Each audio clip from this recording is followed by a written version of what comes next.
Hi, everyone. I hope you are all keeping well. Welcome to this webinar, The Evolution of Capitalism from Shareholder to Stakeholders. So my name is Loïc Lemarois, and I am a marketing manager here at Headspring. This webinar is intended to be interactive. The main goal is we want to hear from you. So please do send in your comments, your question by using the question box on the right-hand side of the screen. We will have a Q&A session at the end, and we'll try to answer most of the questions and comments. So today, I would like to introduce Adam Kingle. He is a leadership and management educator. He's a strategic consultant and as well the author of the book, Next Generation Leadership. Hi, Adam. Glad to have you back on this session. Hi, thanks very much. Thanks for having me. Thank you, everyone. How are you today? If you may be joining from other countries, from where I am in Southwest London, it's a darker, wet day, implying the autumnal moisture is creeping in on us, and light is fading fast. It's just coming on noon, so that means it'll be dusk in about 30 minutes. Pleasure to see you all. And let's get right into it, shall we? Now, I just wanted to emphasize what Loïc mentioned. Please, if you have comments, questions, please put them in the questions box in your control panel, and I am able to see those as well. And I certainly will leave time at the end to answer as many as I possibly can. If you have a comment or question in that box, which is super relevant to what I'm discussing right at that moment, then I'll try to answer it right then. Otherwise, if I think we can wait till the Q&A session, I'll do that. Of course, this is all contingent on how many questions you ask as to how well I can manage them. So as Loïc said, just a little bit about me. I am on the faculty of Headspring. And I used to run the European operations for Duke Corporate Education, and previously I was the executive director of thought leadership at London Business School. But now I'm an educator, author, advisor, and keynote speaker. And what I'm going to speak to you today is about this phenomenon called capitalism. Well, let me just set out a stall right away on this thing called capitalism. It isn't one thing. Capitalism takes many different forms, and even the predominant forms of capitalism that we experience in the world today have evolved over time. Actually, capitalism has demonstrated over time that it has a remarkable ability to evolve and adapt itself. I mean, just look at the state of capitalism today. So here's the world, and we're most familiar with capitalism maybe as it is in Western Europe or the UK. But if you look at Scandinavia, which I blocked out in that little blue bubble, we certainly know that capitalism looks different. Sometimes it's called Scandinavian capitalism or even Scandinavian capitalist socialism. But they certainly seem to have emerged in the 21st century as very stable society and stable economies. Maybe it has something to do with how they think about and consider capitalism. New Zealand is another terrific example. I'm sure you all saw that their Prime Minister, Jacinda Ardern, was just re-elected in a landslide in New Zealand. Capitalism looks very different, I would suggest, in New Zealand. I'm going to come back to this theme of New Zealand in particular. They're a really interesting case study. Then we have Anglo-Saxon capitalism, as I think it's predominantly expressed in the UK, in the US, in Australia. And that's different again from Singapore. If you look at, I've just noted that as a tiny little yellow dot there, where Singapore roughly is or should be. Actually, I've got that a little bit wrong further down. But if you look at how capitalism is expressed in Singapore, you look at all these capitalist organizations and corporations in Singapore, and you often will see the hand of the state. And yet they are a profitable company and they are a successful capitalist economy. And of course, the great irony in all this is that we all know that the largest capitalist economy in the world is governed by the Central Committee of the Chinese Communist Party. So definitely capitalism is not one thing. And that's, I think, a really important flag to set out right away when we talk about what that is. But so I want to talk about, at least in my context. So as you can tell from my accent, I'm originally from the US, but I've lived in the UK for 21 years. And I certainly see that that there is a hue and cry for perhaps how capitalism should evolve in the way that we have predominantly been used to it over the last few decades, if not half century. But first, let me just say then, so what might that evolution look like? Well, I don't know if it will evolve to this, but I want to just bring our attention to what I call the first human revolution, the Renaissance. Excuse me, the Renaissance, for those of you in Britain. So again, there's my accent at play there. I was born in Milwaukee, so I always hear, have heard it as Renaissance. By the way, speaking of accents, and this is really a sidebar here, but for those of you familiar with the film Love Actually, you know when Colin Frizzle gets in the cab in Milwaukee Airport and the cab driver's there and they have a conversation, that cab driver's accent, that is not a Midwest Wisconsin accent. That, ladies and gentlemen, is like a Bronx Brooklyn accent. I just thought, okay, this just needed to be said, entre nous, since you're probably going to be watching Love Actually again as we approach Christmas time. But I think just someone had to say it. But let's talk about the Renaissance, the Renaissance. Well, let's do a little historical study here. Florence in the 15th century, dusk, which in Britain is about 12:30 in the afternoon. This gentleman, Lorenzo de Medici, otherwise known as Lorenzo the Magnificent, he was a very humble guy, he controls the Florentine city-state. And he transformed the economy that was driven by wool production into one driven by banking. And a lot of the precepts and paradigms and practices of banking today sort of started here, at least in how we experience it in the West. This is the Medici Bank, still standing. He and merchants like him sponsored a flowering of art, culture, education, commerce. It was undoubtedly one of the most profoundly important periods of societal development in human history. Business, scientific exploration, and the arts intermingling in this synergy that benefited each estate and represented a new mindset catalyzed by a nutrient-rich pool of neurodiversity. Wealthy merchants sponsored artists and scientists who energized a new curiosity of anatomy, astronomy, perspective, metaphor, narrative, and natural science, among many fields, which in turn energized intellectual discipline, fostering new opportunities for inventors, merchants, universities. In other words, the arts not only benefited from economic prosperity, artistic endeavor contributed to that wealth. Medici interest in banking and artistic expression and technological innovation culminated in their sponsoring, among many people, Leonardo da Vinci, among others. And on paper, Da Vinci invented the helicopter centuries before we saw it in reality. He also made his notations backwards, and that had to be read through a mirror because creatives. But from this rich environment, a few years later, you had Galileo, who championed heliocentrism, created a thermometer, identified Saturn's fleeting rings, Venus's moons, and that is not a euphemism. He essentially invented engineering as opposed to pure science. Though, of course, we know he was punished by the church for his heretical beliefs, the underlying environment of the Renaissance at least fertilized the soil, where the evolution of our conception of the world became newly invigorated. Meanwhile, the exploration of the human condition, the layperson's excavation of the soul, occurred in London's Globe Theatre by this dapper gent who presaged a fresh exploration of leadership and what it is, for example, to be led by kings who are granted divinity but cannot grasp it.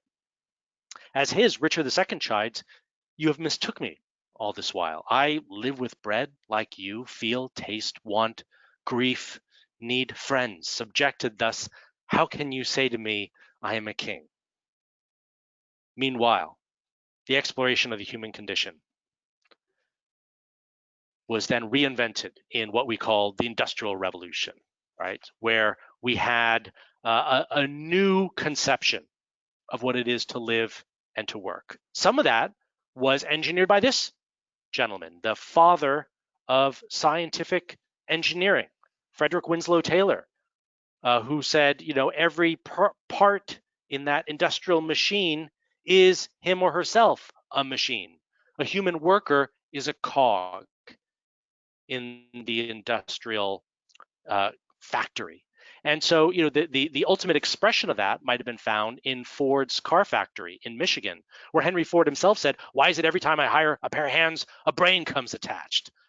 So clearly, we are still feeling some of the managerial assumptions and processes that started over 150 years ago in the dawn of the Industrial Revolution.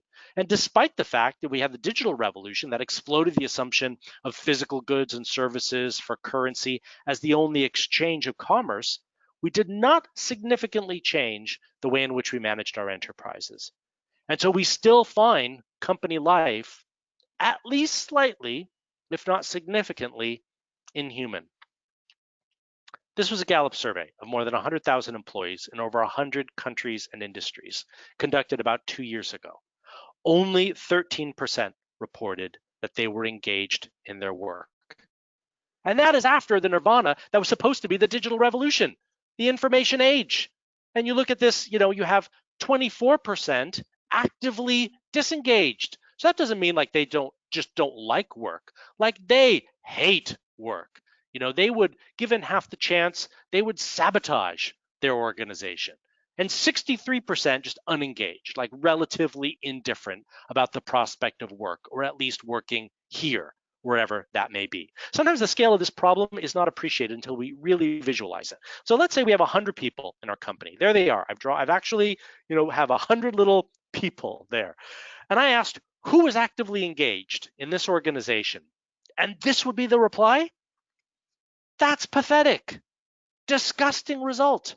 And this is the symptom of what we have to work on first before we have any hope of leading change successfully and evolving capitalism for whatever our reasons are.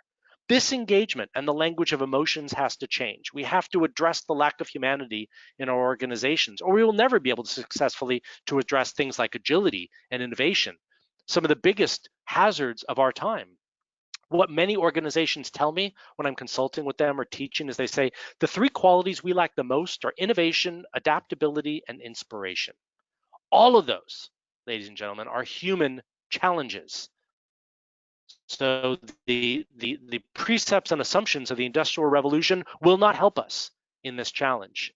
As a matter of fact, there were two recent studies, one done by McKinsey, one done by BCG, which show a staggering gap in the ambition versus the reality. One, I think it was the McKinsey study, surveyed CEOs all over the world and said, is innovation a top 3 priority for you? And they said yes. Over 90% said yes, innovation is top 3 priority. Then the BCG study asked employees, how good is your organization at innovation? And over 90% said we're pretty poor at it. Basically, we're crap at it. Well, how can you have such a huge gap between what CEOs say is important and the employees saying, well, here's how we would gauge our capability in that quality? The reality is that most of our organizations waste a hell of a lot more ability, competency, and agency than they use. Millions of employees showing up to work every day and leaving their humanity and their best ideas at home. But people don't just join companies to do what they do by proactive choice. I mean, it's a rare individual, right? We know that signs up to, say, a passion-free workplace. You never see that in a graduate brochure. Sign up here, we're passion-free. Where we what you like to see is we encourage curiosity, playfulness, intuition, but we don't see that. And yet, I would argue that most of our organizations are relatively, if not dramatically, indifferent to that plight. And that's kind of amazing to me. Most managers kind of shrug resignedly to this situation. I do keynotes sort of like this all the time. And I used to do them face to face. Remember that? Okay, yes, I'm thinking of it now. And when I would stand up and I would share, for example, this graph that you're looking at right now from Gallup, the typical response that I would see as I would look out over these faces of sometimes middle managers, sometimes junior managers, sometimes very senior executives was sort of like this, or,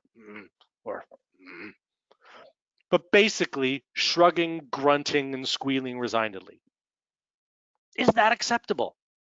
Imagine we were a group of physicians at a medical conference instead, and I just put up data looking very much like this that said we surveyed, all the people in this room. Let's say you're all GPs, and out of 100 patients that you all saw during the course of a week as a GP, you killed a quarter of your patients somehow. We don't know, but a quarter of them died. 13% got better. Well done, you. The rest, 63%, didn't really need to come in at all because they reported no difference, no improvement, sort of It didn't really do anything for me. For most physicians, that would be an unacceptable outcome. But we in the corporate sector typically shrug resignedly. Or let's say we were at a teachers conference and I said, now at the end of the academic year, ladies and gentlemen, here are our results from surveying the students and patients. 13% learned stuff and got smarter. 63% made no difference whatsoever. They are coming into school. And 24% lost information, got stupider. We don't know how, but it happened. Well done, you. Those teachers in that survey would be outraged. They would be climbing the walls saying, we have to do something dramatically different. Yet the corporate sector, meh, we're working on it. We have a 15-year plan. This waste of human potential is unconscionable. The good news is that, yes, I do see some leaders that are starting to look at fundamental change for how they practice work, for how they practice capitalism, and thinking about empowerment versus control. As an example, my book, Next Generation Leadership, I was surveying the youngest high potentials in corporate life all over the world. I surveyed them and asked follow-up interview questions of them for about 5 years. So I didn't just want to grab a bunch of random young people, right? I wanted to get the high potentials because I wanted to get a sense of, well, how are the paradigms of work changing? How are the paradigms of capitalism changing? And that's by surveying our future CEOs, not assessed by me, but assessed by their companies. So they already are on high track, rapid acceleration programs, high potential programs in their companies. And I asked them this question: what matters to you in choosing an employer? And I gave them all these options, right? And I asked them to choose their top 3, and it was a weighted survey. So in other words, if someone gave an answer as number 1, that was weighted more heavily than an answer they gave as number 2 or number 3. And you have all kinds of things in here. You see some are tangible, like benefits package, some are intangible, like culture or CSR.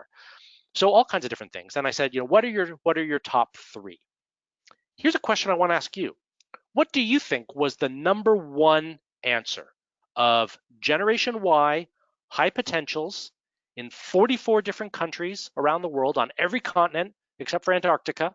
I still haven't managed to survey someone working at, for example, at the McMurdo Air Force Base in Antarctica, but I'm trying.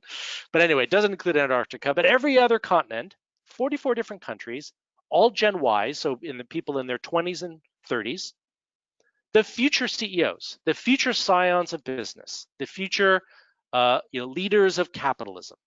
What matters to you with your employer? Could you just put in the question box? If you just put your just type in which one do you think was the most popular answer?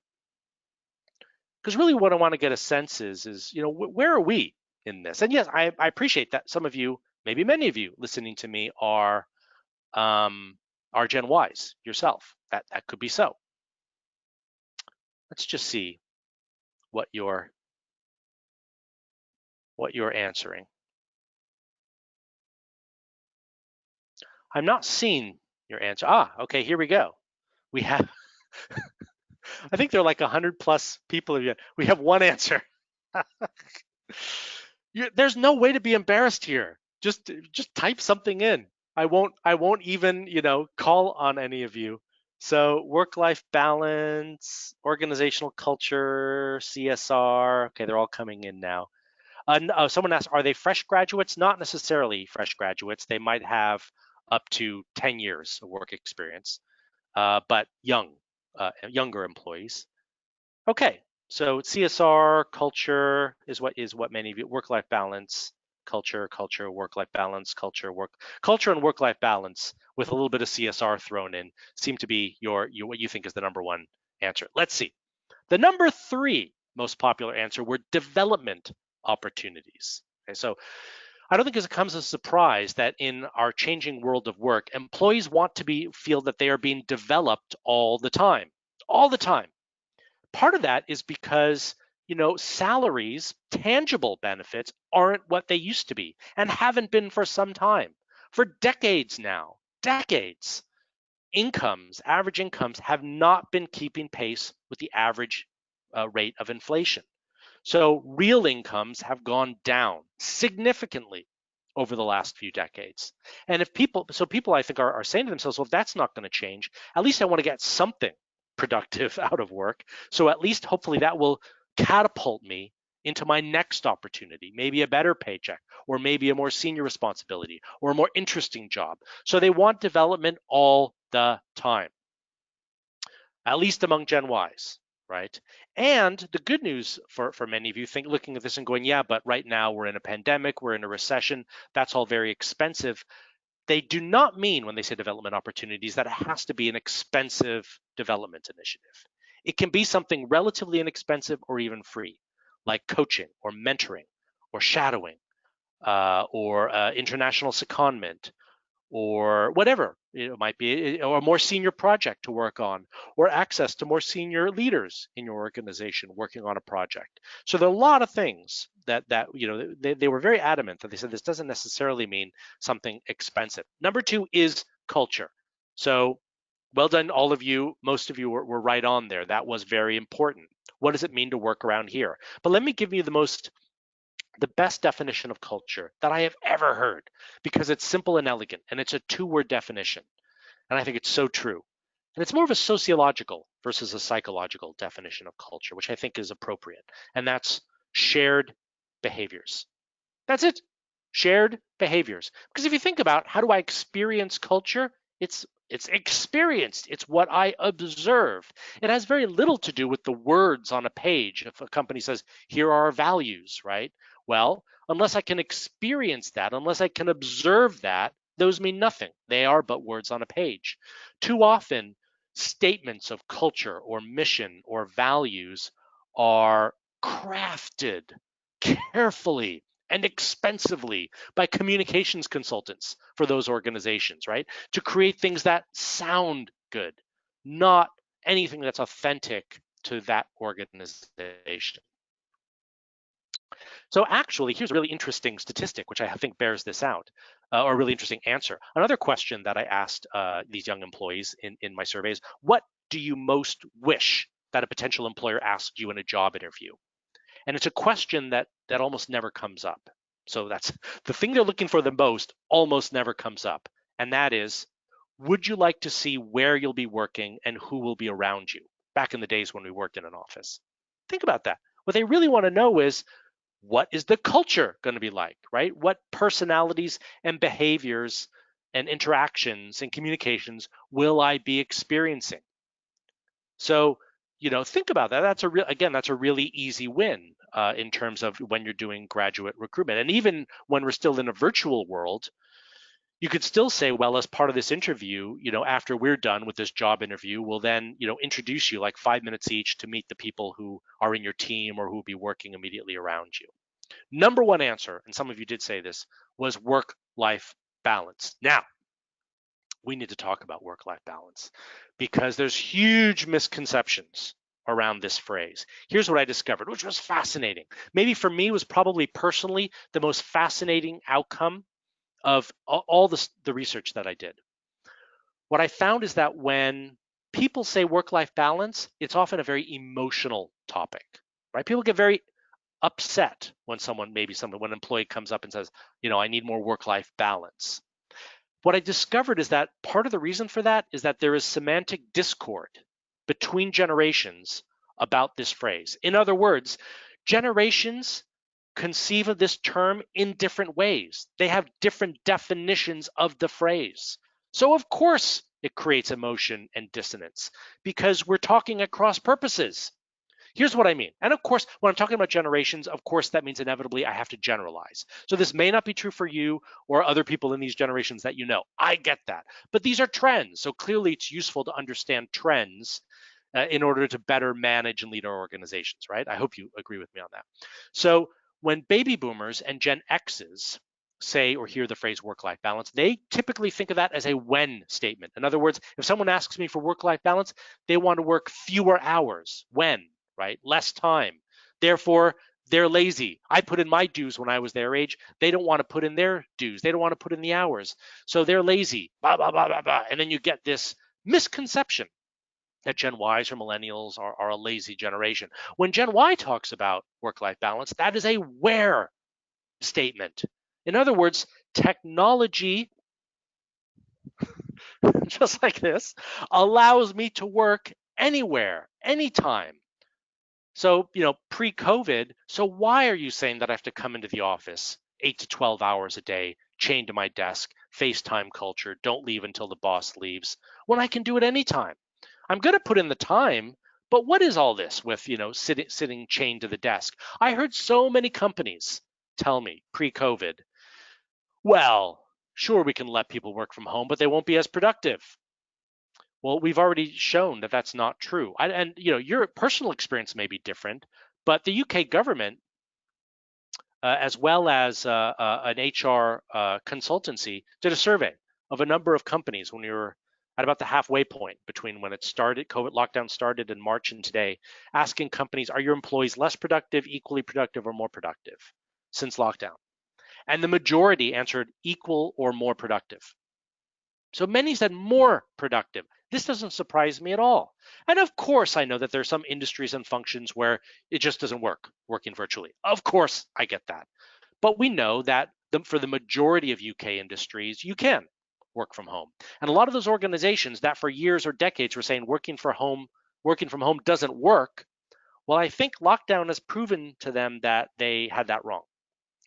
And if that is so important for the youngest generation in the workforce, Gen Y, surely, even if we come out of lockdown, we have to consider how can we make work-life balance a more beneficial and palatable ongoing situation in our organizations. By the way, for no other reason, Gen Y are no longer this scrappy, small segment of the workforce. Gen Y composes half the global workforce. And in 5 years' time, they will compose 75% of the global workforce. Not only because there are a huge number of them, but baby boomers are obviously retiring at an ever faster rate now, and Gen Y are picking up that, filling that gap. So they are the majority of our workforce. So we can't just sort of say, oh well, that's not how we did things. So one day we might try something different. Well, no, the future's now. We need to get on board with this. And of course, then that means the way in which we work, the way in which we practice work. We know for the last 6 months plus has been very different. Well, I think it will continue to be so, even if it's not working from home 100% of the time. Well, this is a trend that started a long time ago, right? For over 10 years, over 40% of the US and European working population worked from home at least part of the time. And we know that right now, it's been like close to 100%. And of course, this is only going to increase. There's another factor that I want to talk about in terms of how our world of work is changing. And it's down to a different factor, and that is we are living for a longer period of time. Lifespans are going up. As a matter of fact, according to Linda Grattan and Andrew Scott, two academics at London Business School, at least 50% of babies born in developed economies since 2007 are expected to live past 100 years old. So over half that population will exceed 100 years old as they get older. So now we know that pensions and retirement schemes aren't anywhere near what they used to be decades ago, right? Most pension plans are no longer defined benefit plans, right? They're not final salary schemes. So we can't count on an income other than national insurance, which is, paltry. We can't live on that. So that means we have to look at defined contribution schemes, but defined contribution pension schemes are just a pot of money. It's a finite amount of resources. And you've got to think about, well, how can I make this pot last until I die? Sorry to sound morbid, but that's the situation. And for the vast majority of us, I don't mean 51%, the vast majority of us, the way that those pots of income in retirement are increasing, they are nowhere near large enough. If you're at least of middle age, you need to be saving at least 25 to 30% of your income and putting it in retirement income. So, interest bearing or ideally other equities that return even more capital to you if you have any hope of retiring with any semblance of the quality of life that you enjoy today. So that means, since you and I both know that people are not going to do that, most people will not be able to save that much or won't want to save that much. That means we're going to be working for a longer period of time.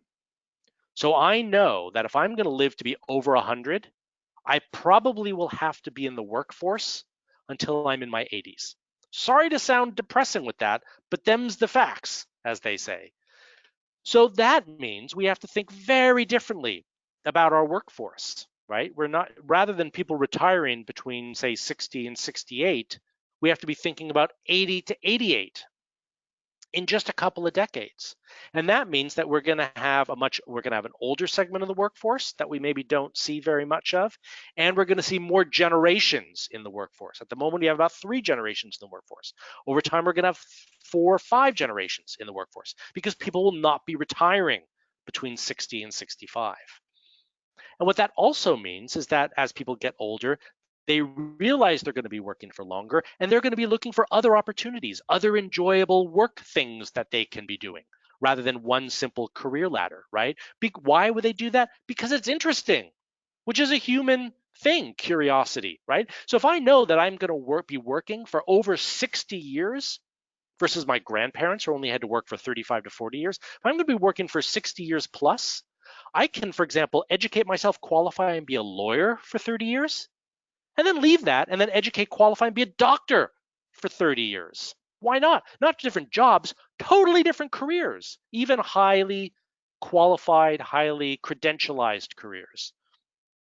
Well, so what that means, of course, is that you'll have people in their 50s, 60s, 70s who might be trying to join your organization at a level of experience in your industry that is closer to a graduate, like a university graduate or even an apprentice today. And we shouldn't discourage that. We shouldn't look down on that. So we have to please consider this phrase, age is not stage, right? So on a growing basis, one's age would not be an indicator of the stage they're at in their job that they're seeking with you.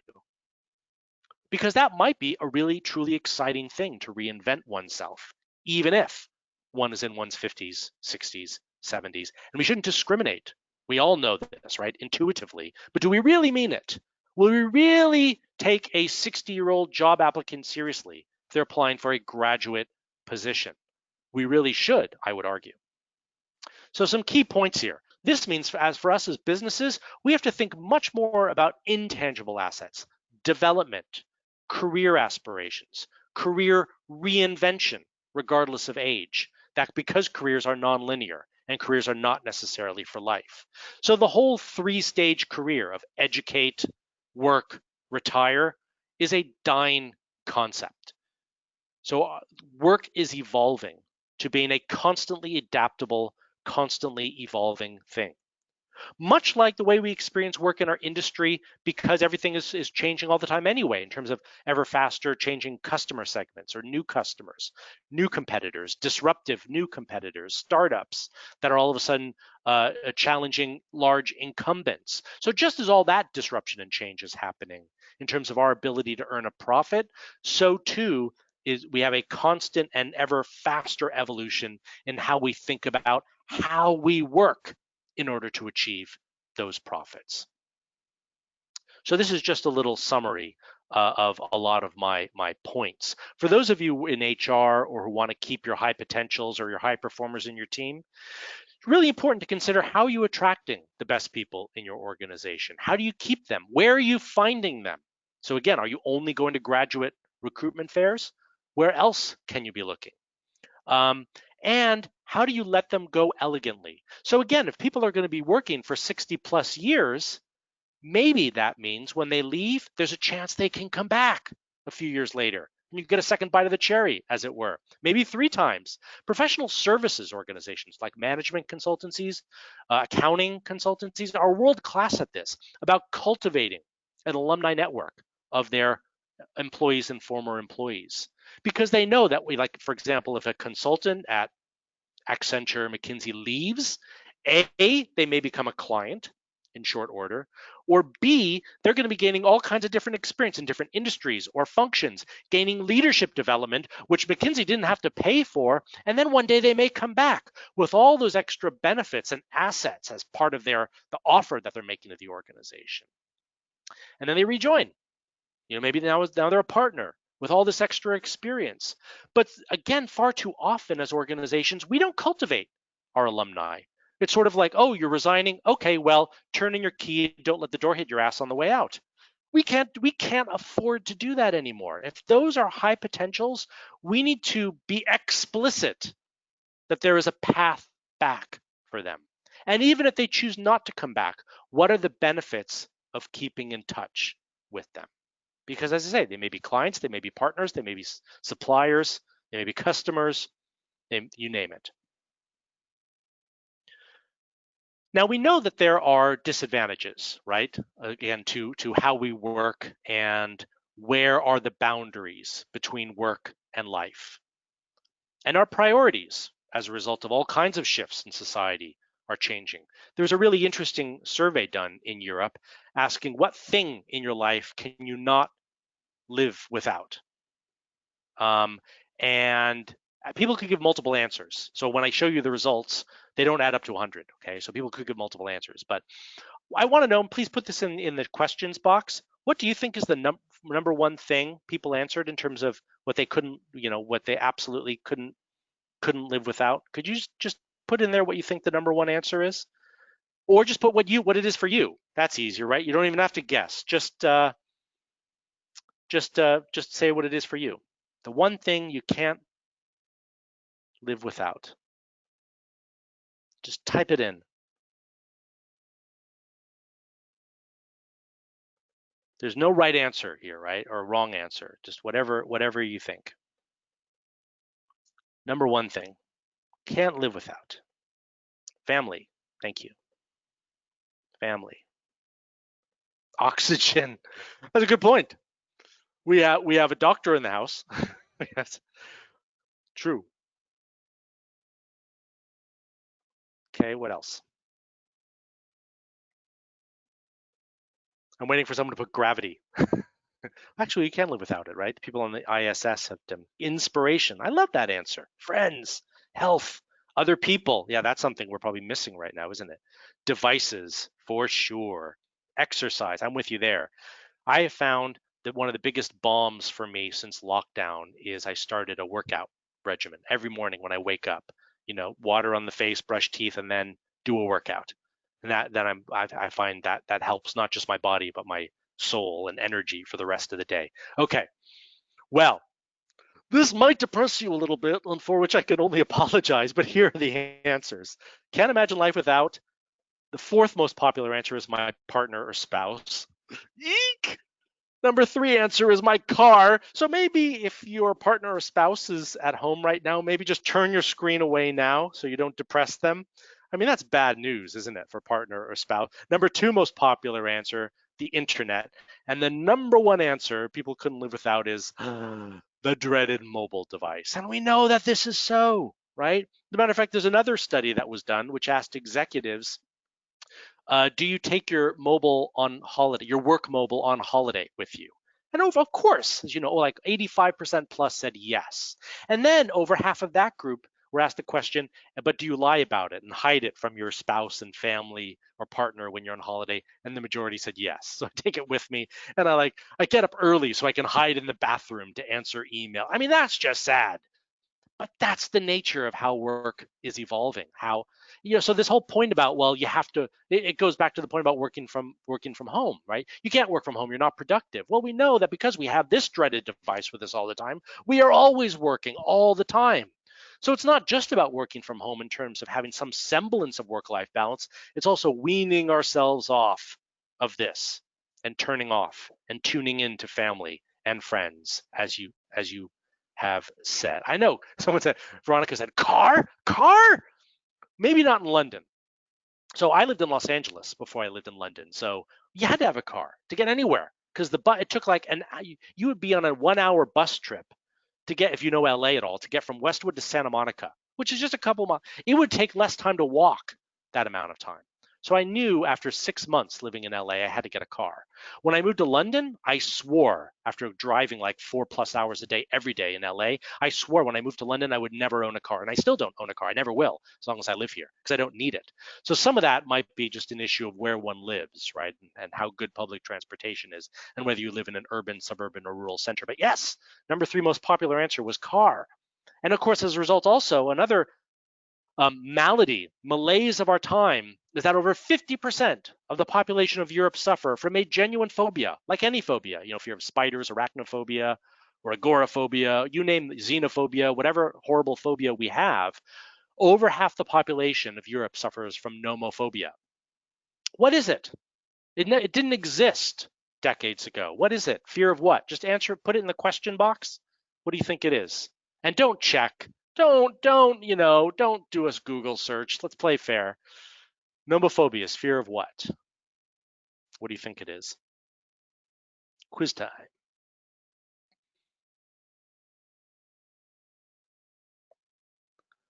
If you suffer from nomophobia, you have a fear of. I'll do my game show voice. If you suffer from nomophobia, what do you fear? What do you fear? So either my control panel has okay, we are starting to get answers. Mobile, says someone. Sorry, I just can't see your full names. Is it not having your phone around? Yes. So your first 2 answers, you're absolutely correct. Nomophobia is the fear of not having phone signal or Wi-Fi. Now, when someone is diagnosed with a phobia, that doesn't just mean, they're kind of annoyed. It means like their cortisol levels go up, their anxiety goes up, right? Their stress, their blood pressure goes up, their heart rate. So this is all like genuine physical malady. And you see this, right? Remember the days when you're in an airport, or often this happens in airports, or anywhere in public. But if you see like there's no Wi-Fi signal, or a poor Wi-Fi signal, or no phone signal, you see people start looking around, looking for someone to complain to, and they start sweating, and they start running around, and they start getting angry, and they start raising their voice because they didn't have a phone signal or Wi-Fi. And I sometimes feel this, like I'm human, right? It's easy to get addicted to this, but I'm human, so I think about this. I remember I didn't have an email account until I was about 25 years old. I'm older, granted. You see, I've got silver hair, right? Okay. I didn't have a mobile phone until I was 27 or 28. So I certainly grew up, without these devices. So I can remember being happy. I didn't miss it. Of course, I didn't know it existed, but yeah, it was fine. I remember when my college roommate got an email account. This is so embarrassing now today, right? Tells you what I knew. I remember asking him, why do you need an email account? We were in college at the time. Why do you need an email account? We have our pigeonholes in the dorm room, right? You can just go down, people leave a paper message for you. That's fine. Or people leave a voicemail message. We had an answering machine on our phone. What do you need email for? That's just enhanced. And that's also part of the problem too, is we always feel we need to be switched on because we have so many ways in which we communicate with each other. So I feel like, well, I need this. Because if someone isn't calling me, maybe they're leaving me an email, maybe they're leaving me a WhatsApp, maybe they're leaving, et cetera, because there's so many ways in which I can communicate to me. I feel I need to be checking all those things, which means I'm always on this bloody thing. But, I think if we were, Veronica can totally relate to that. So maybe we as organizations, as leaders, as managers of others, need to think about how can we help our people, guide them around being a little more focused, a little more balanced, and think about how we consider life differently, right? So when my parents, I'm Generation X, so I was in that generation for the first time. It was more common that both of our parents worked. When my parents came home from work, I was a latchkey kid, right? Which meant that I would have to come home from school, let myself in because my parents were both at work. When they came home, work was done, right? They couldn't actually do any more work. There's no way they could do work. So I think we have to consider how we can recreate some of those conditions as well. We have to behave differently. We have to have different expectations rather than a continuation of the last 25 years of how work happens. And we have to consider how can we be connected yet be decentralized, not always coming into an office, not always checking the mobile device. This brings me to the last point I'll make today, which is what's the future of leadership going to look like?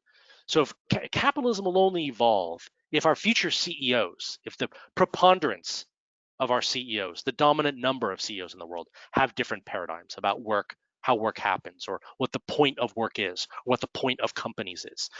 So let me refer us back to the survey that I did of Gen Ys. And I asked them, what kind of CEO would you want to be? What would be your focus?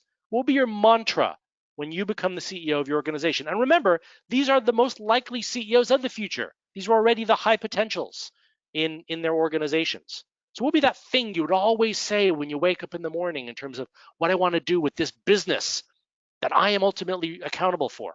Is it how business is trading? You know, like typical KPIs, like same store sales, etc. Is it global growth? Everyone loves global growth. Always, we all want to be sort of global dominant players. Is it being more entrepreneurial? Thinking of our business like an entrepreneur, regardless of the size of the organization, being able to adapt, being able to pivot. Is it about renewing personal and organizational mission? Or is it about maximizing the financial worth of the business, a Milton Friedman perspective? I'm going to put up a poll. So rather than answering this in the chat, actually Loic is going to put up a poll for us. I want you to vote what you think the number one answer was. So this is so please open the poll screen and you'll see a little poll there. It's up there now. So just select one of those boxes, please.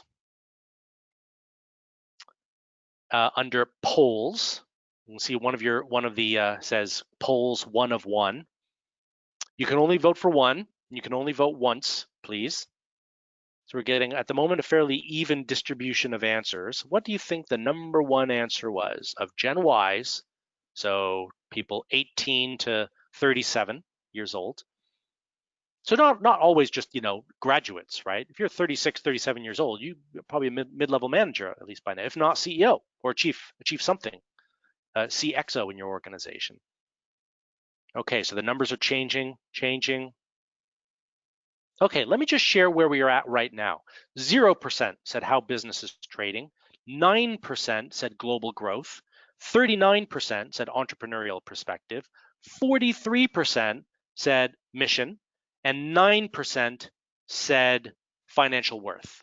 Okay, well, congratulations. The majority of you were correct. Let's look at the answers. 11.5% said how the business is trading. Again, 11.5% said global growth. I expected it would go up at this point, but it didn't. It was about the same. 33%, a third, said it was about entrepreneurial perspective, but a whopping 43% said it's about renewing personal and organizational mission. Now do the math for a second. I'll give you a moment. Doopy-doo, doopy-doopy-doopy-doo. Okay, so you probably know by now that a paltry, pathetic 1% said it was about maximizing the financial worth of business. 1%. One. Count them. One, ladies and gentlemen. Surely the way in which we are thinking about work, the way in which we're thinking about the point of business is changing. This is very different from even when I went to business school, graduated 16 years ago. Even then, my finance professors were getting up and saying, the point of business is to maximize return to shareholders. Well, what's going on now? Well, we're crossing a meridian where financial value is an outcome, not an output. So in other words, if I do right by my stakeholders, which means my suppliers, the people who are creating, my raw materials, my labor, and my customers, then my employees, and my shareholders benefit. We had that reversed because we were first trying to maximize the return to shareholders and not thinking hard enough about employees and suppliers and my sustainable supply chain. We got our priorities wrong. And you get these weird situations like Enron, right? Famous classic disaster of an energy trading company that kind of forgot they were an energy trading company and were just trying to maximize the financials to the analyst community, and essentially just started cooking the books and getting involved in risky derivatives, etc. So you see that they were conflating outputs and outcomes. And actually, I often get pushback at this point from people saying, yeah, well, the analyst community, the investment community, the asset managers, the pension managers won't accept that, won't accept CEOs who are saying maximizing financial value is not my primary concern. But ladies and gentlemen, I was sharing with you a Gen Y perspective. 43% said it's about maximizing personal and organizational mission. Well, those same Gen Ys are also now in their 30s, as I said. They're managing mutual funds, pension plans. They are making massive investment decisions, applying these values. So as more and more of the analyst community and the asset management community and the CEO communities start to converge on sharing these values, I think that the analyst and investment community will reward CEOs for thinking about how do they renew personal and organizational mission every day. And you don't have to take my word for it. I'm already seeing these changes happen. I've said at the very beginning of my talk, I was going to return to the example of New Zealand. Well, Jacinda Ardern's finance minister is a gentleman named Grant Robertson. And he said, we have to spend a lot more time on other KPIs in terms of looking at our national condition in New Zealand. We have to look at mental health, child wellness, domestic and sexual violence, not just GDP growth, right? Look at this quotation. I won't take the time to read it. You can read it yourself on the bottom of the screen. He was saying, look, the reason that we aren't paying enough attention to these things is because we're not prioritizing it in government or in society, or I would argue in companies. And because we're not doing it, it's just not being addressed sufficiently. And New Zealand is not a poor economy, right? It's an incredibly successful, thriving economy. People want to live there. People want to live in New Zealand so much. You probably are aware, as about a year ago, New Zealand put a cap or canceled any non-citizen from owning property in New Zealand. That's how badly people want to live in New Zealand. Or take another example, the Firms of Endearment, which is a book written a few years ago by about three authors came together. They did a study and they said firms of endearment, those firms that lived, not just communicated, but lived their values and mission, had a return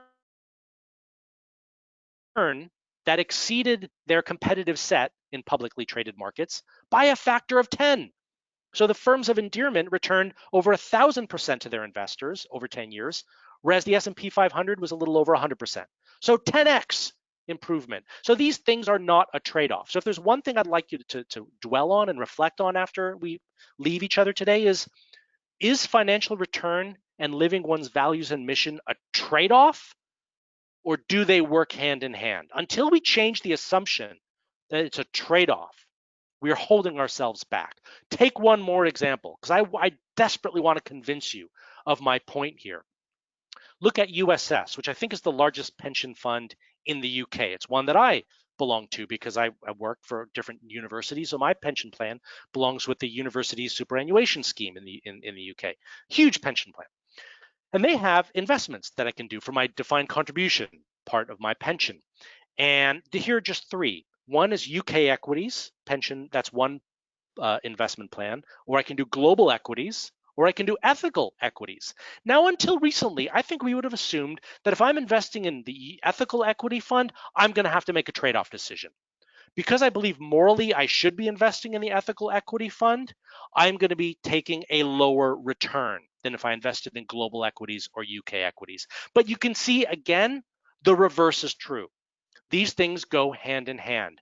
If I invested in the UK equity fund from 2018 to 2019, I'd have received a 4% return in my investment in that fund. Global equities, 10%. Ethical equities, 15%. That's huge difference.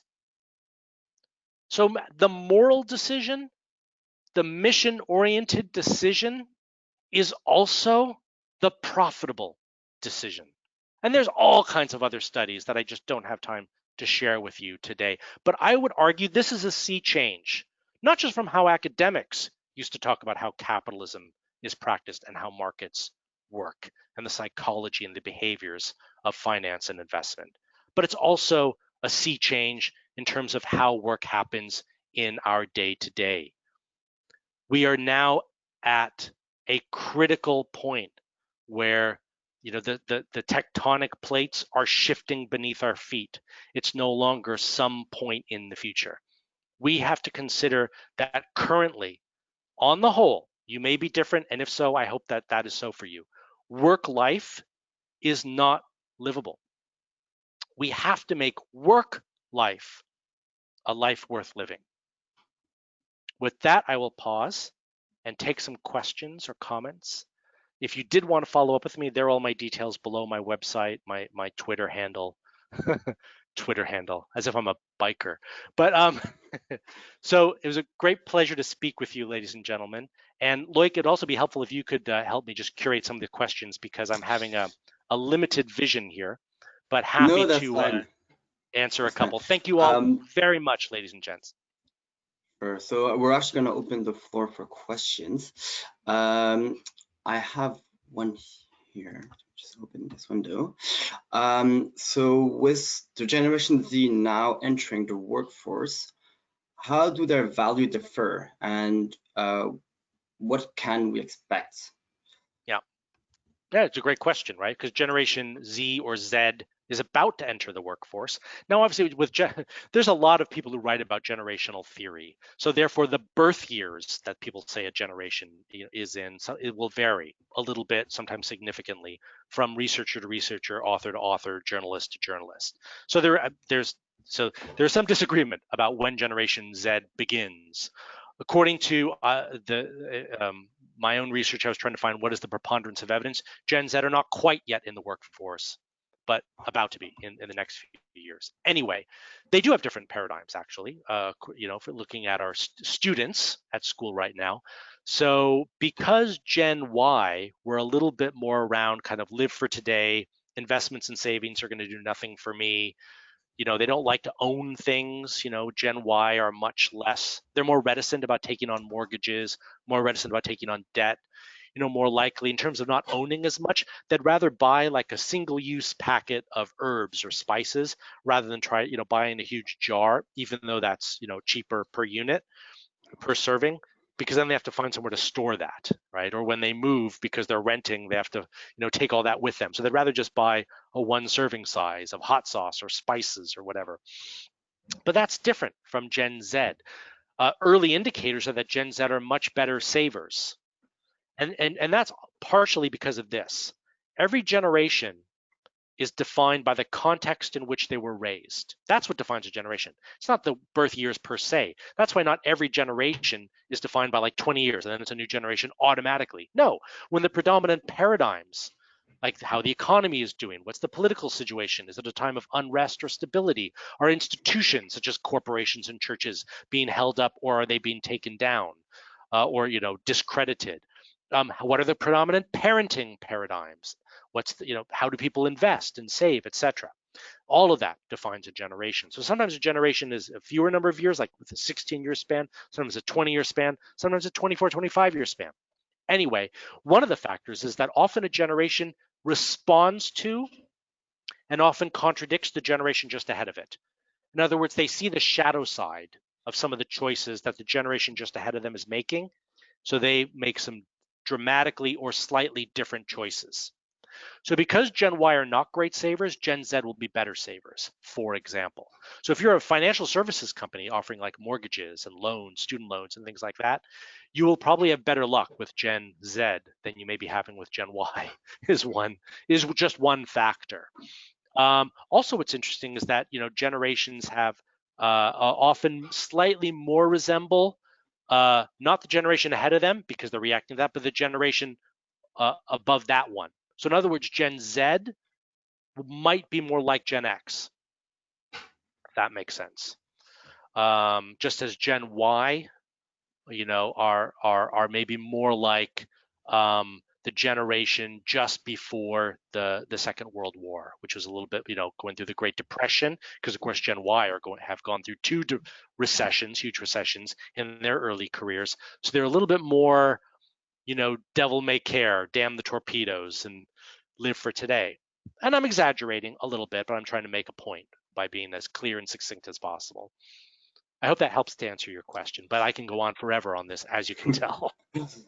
No, thank you very much, Adam. Maybe we can squeeze one more, conscious of Sure, the one more. time. Yeah. So do you have any examples of traditional company that is being able to shift to a new leadership model that is more aligned with Gen Y expectations? Yeah, I talk about this example in the book, and it's a very traditional industry. It's insurance, and it's Zurich insurance. So traditional industry in a relatively traditional country in terms of their paradigms about work. And so Zurich insurance took on a new CEO a few years ago, who came from outside the company. He was within the industry, but came from outside Zurich, which is kind of unheard of before that. Zurich always, the CEO was an insider, and this gentleman said, look, we haven't really explored our values and mission, since, for a very long time, possibly since the inception of this company. So, but he said, look, it would be foolish of me to do that exercise with my exco, my executive committee, or just my board of directors, because, we're all getting up in age, right? So if we're going to set the values and the mission for Zurich Insurance for the future, and yet we're going to be retiring in a few years, what's the point? We're trying to set up a sustainable, new character of our corporation. So he put together a working group to help reevaluate and rearticulate the values and mission of Zurich. And he said, I don't want anyone in that working group to be over the age of 30. Because he said, ultimately, this exercise is inventing or reinventing the future of this company. So I want that to be defined by the future of the company, i.e. by Gen Y. I thought that was incredibly forward-looking, revolutionary in its time for doing that. And it went down a storm within the organization for his being so forward looking. So I think that's a wonderful, I think that's one of my very favorite examples. I get quite emotional actually talking about that example. So before I blubber on your screens, you're gonna have to wipe them down. Why don't I pause there? Because I'm also aware we're slightly over time, for which I can only apologize. And thank you all again. Thank you, Adam, for joining this. Well, thank you for having you back for this session. Pleasure. It's been a pleasure. And I will actually finish on the comment from Carlin. You had a fantastic sense of humor. It's always good to have you and have your humor on those sessions. As well, I'd like to thank everybody who joined. I hope you enjoyed the session as much as we did. Please make sure to check our website because we do have webinars running quite regularly. So please make sure to actually check them. Adam, again, thank you very much for joining the session today. It was a pleasure, and hopefully we'll see you again soon. And to everybody, have a great day, stay safe, and see you soon on our Headspring webinar. Bye. Bye-bye.